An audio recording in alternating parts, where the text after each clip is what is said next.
Hi guys, I'm Shelley and welcome to a rather wet and windy England. I missed the sun.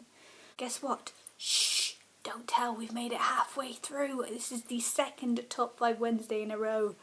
Sacre bleu! So Top 5 Wednesday was sorted up by Lainey over at Ginger Reads Lainey. I will as always leave links down to her below and around along with the Goodreads group, so go check them out. This week's is the top 5 books you didn't finish. I'm not sure about this one. How can you have a top 5 books of ones you didn't finish if you didn't like them?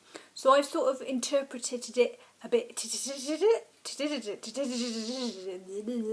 going to be fun. I'm slurring already. I've interpreted it a little different.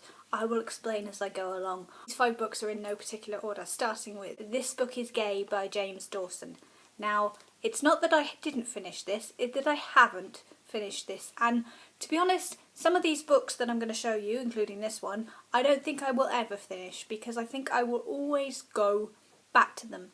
This Book is Gay by James Dawson is a non-fictional, educational, anecdotal advice / self-help about being gay and learning about just LGBTQ plus wonderfulness, and it's rainbow striped and I love it.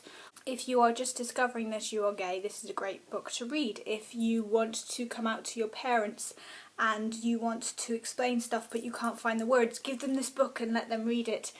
If you just want to learn, this is a great way to learn about the LGBTQ plus community. I think I will constantly be going back and referencing this book as I myself learn about my own sexuality. The next book is one I did attempt to read and did drop, and that is Station 11 by Emily St. John Mandel.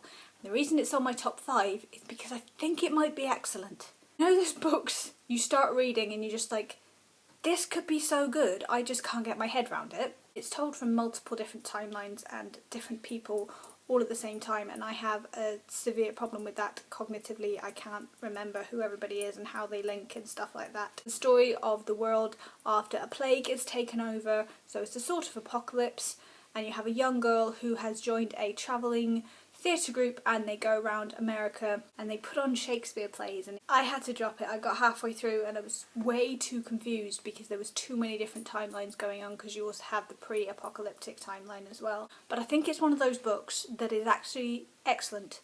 I just can't keep it in my brain. Then we're back to another book that I'm never going to class as read, but I will constantly keep reading it. For those of you who are delicate nature, you might want to close your eyes, or if you don't want to see bare breasts, because it is Bare Reality by Laura Dodsworth, and this is the story of 100 women and their breasts, from breast cancer to transgender women to asexual women to nuns to strippers, and their relationship with their breasts and being a woman and all those other things. And it's wonderful, and I've got to put it down because it's really quite heavy. I love it. I love reading it. I think I will always be reading it because it's one of those books where you just kind of read a bit at a time. Then we have We have another one I can't pronounce. What is wrong with me today?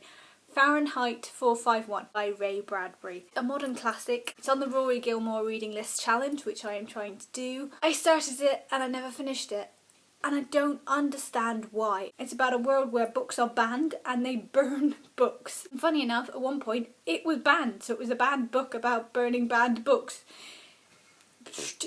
Your mind just boggles. But I can see again how it's wonderful. I just couldn't get into it. In my life, hopefully, my brain pan will expand enough to understand it and read it. But at the moment, haven't finished it, didn't read it.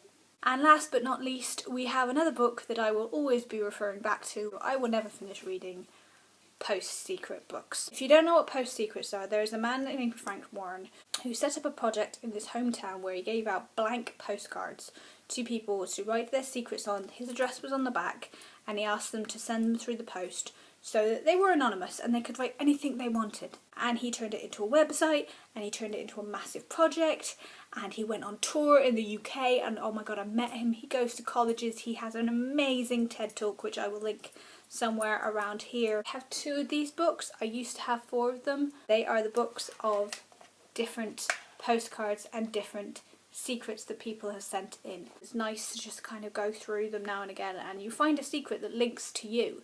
Quite a lot of people have the same problems and have the same secrets, and we don't talk about it, and this is a great way to talk about them.